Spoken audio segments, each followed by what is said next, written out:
Hello everyone, welcome back to my channel Inaya fashion. तो आज हम आपको 3 से 4 साल की बेबी गर्ल के लिए ये फ्रॉक और बैलून वाली पैंट बनाना सिखाएंगे।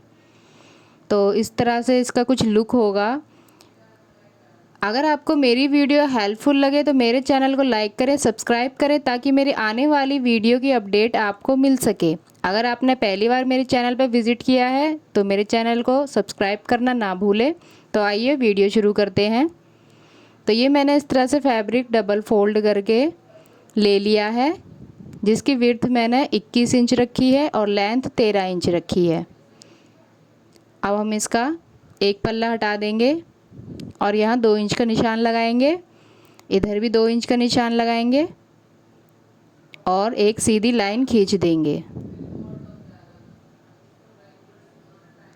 तो ये मैंने लाइन खींच दी। अब हम इसको इस तरह से 2 इंच पे फोल्ड कर देंगे और इसकी किनारी मोड़ते हुए पूरे में सिलाई लगा देंगे।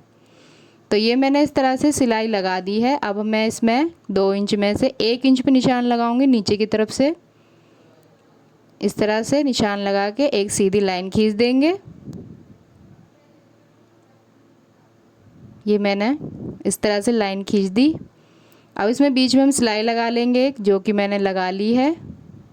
ये मैंने लास्टिक ली है 10 इंच की और 1 इंच चौड़ी है ये। तो लास्टिक को हम पिन की सहायता से, जो हमने नीचे की तरफ 1 इंच की सिलाई लगाई थी, उसमें इस तरह से डाल देंगे।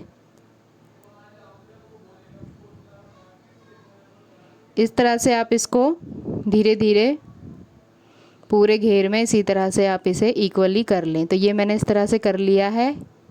एक पल्ले पे यहाँ पे पक्का कर देंगे।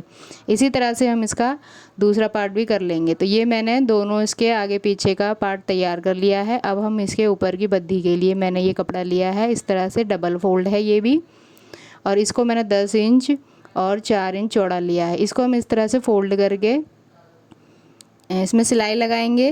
तो पहले इसकी फ्रिल के लिए भी हम कपड़ा काट लेते हैं। ये मैंने डबल फोल्ड लिया है, 14 इंच मैंने इसकी लेंथ ली है और विड्थ मैंने इसकी 5 इंच रखी है। इसको हमने इस तरह से फोल्ड कर लिया है। अब इसके कोने से हम इसकी एक इस तरह से शेप दे देंगे और ये मैं इसको गाढ़ा कर देती हूँ थोड़ा, जो दिख सके। तो अब इसी शेप के अनुसार हम इसे काट लेंगे। तो इस तरह से आप इसकी कटिंग कर दें। जैसे जैसे हमने निशान लगाया है वैसे वैसे हम इसकी कटिंग कर देंगे। तो ये कट हो गया। अब हम इसको इस तरह से खोल लेंगे और इसका एक पार्ट हटा देंगे पहले। तो इसकी जो किनारी है हमें इस तरह से फ़ोल्ड कर लेना है पूरे में। तो ये मैंने इस तरह से फ़ोल्ड कर ली है। अब हम इसके ऊपर में एक 5 नंबर की सिलाई लगा देंगे, जो कि मैंने लगा दी है। अब इसका एक धागा हम इस तरह से आराम से धीरे धीरे खींचते हुए जाएंगे और इसमें चुन्नटे बना लेंगे, फ्रिल, और इतना बनाएंगे इस तरह से पूरे में हम इस तरह से बनाएंगे। दूसरा पार्ट भी ऐसे ही तैयार कर लेंगे। तो ये मैंने दूसरा भी तैयार कर लिया है।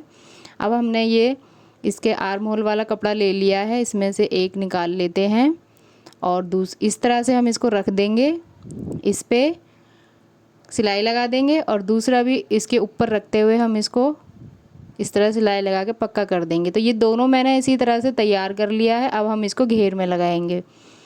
तो घेर में आप इस तरह से इसके नीचे रखकर और दूसरा पल्ला उस तरफ रख देंगे हम। ये हो गया, जो कि मैंने इस तरह से इसका गला 4 इंच चौड़ा और लेंथ आप अपने अनुसार कम ज़्यादा कर सकते हैं। ये मैंने 6 इंच लिया है और पूरे को हम इसी तरह से पक्का कर लेंगे सिलाई लगाकर। तो ये मैंने सिलाई लगा के पक्का कर लिया है। अब हम इसको इस तरह से इसकी साइड की सिलाई लगा देंगे दोनों तरफ और नीचे में इस तरह से पतला पतला पूरे में मोड़ के पूरी गोलाई में सिलाई लगा देंगे। तो ये मैंने इस तरह से सिलाई लगा दी है। अब हम इसके नीचे का पैंट तैयार करेंगे। तो पैंट तैयार करने के लिए मैंने इस तरह से कपड़े को 4 फोल्ड करके बिछा लिया है। अब हम इस पर निशान लगाएंगे। पैंट की लेंथ मैंने 17 इंच ली है और 1 इंच इसका मार्जिन। ऊपर से हमने 1 इंच का निशान लगाया है लास्टिक डालने के लिए। ये मैंने लगा लिया। आसन मैंने इसका 8 इंच पे रखा है। 7 इंच पे इस तरह से निशान लगाकर हम एक सीधी लाइन खींच लेंगे। तो ये मैंने लाइन खींच ली। अब ये हमने बॉटम के लिए निशान लगाएंगे। पहले हम इसकी सीधी लाइन खींच लेते हैं। जो हमारी लेंथ और जो मार्जिन था उसमें हम सीधी सीधी लाइन खींच के बॉटम मैंने इस तरह से 5 इंच लगाया है और 1 इंच इसका मार्जिन। अब हम इसको इस तरह से मिला लेंगे। मिलाने के बाद हम इसके आसन में इस तरह शेप देके इसकी कटिंग कर देंगे।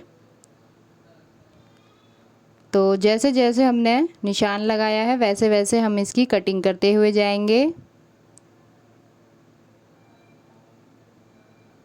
इस तरह से ये हमारा कट हो गया है। अब हम इसमें इसको खोलकर ये हमारा हम इसको एक दूसरे के ऊपर रख के पहले हम इसके दोनों तरफ आसन की सिलाई लगा देंगे। तो ये मैंने लगा दी है। अब हम नीचे से इसका बॉटम मोड़ेंगे जिसमें हमें इलास्टिक डालनी है। तो आप उस अकॉर्डिंग इसमें इतनी सिलाई लगा लें मोड़ कर। जो हमने 1 इंच का मार्जिन दिया था ये मैंने दोनों में इस तरह सिलाई लगा ली है। अब हम इसमें इलास्टिक डालेंगे। इलास्टिक आप अपने अकॉर्डिंग कम ज़्यादा करके डाल लें अपने बेबी के अनुसार। ये मैंने इस तरह से डाल लिया है और इसको साइड से पक्का कर लिया है। अब हम इसको इस तरह से बीच में खोलेंगे और इसके बॉटम में बीच में होते हुए सिलाई लगा देंगे। ऐसे ही हम इसके ऊपर नेफे में भी लगा के इलास्टिक डाल देंगे। इसके बाद हम आपको इसका फाइनल लुक दिखाएंगे। तो इसका लुक कुछ इस तरह का आपका तैयार होएगा। अगर आपको मेरी वीडियो हेल्पफुल लगी है तो मेरे चैनल को लाइक करें, सब्सक्राइब करें ताकि मेरे आने वाली वीडियो की अपडेट आपको मिल सके। Thank you for watching.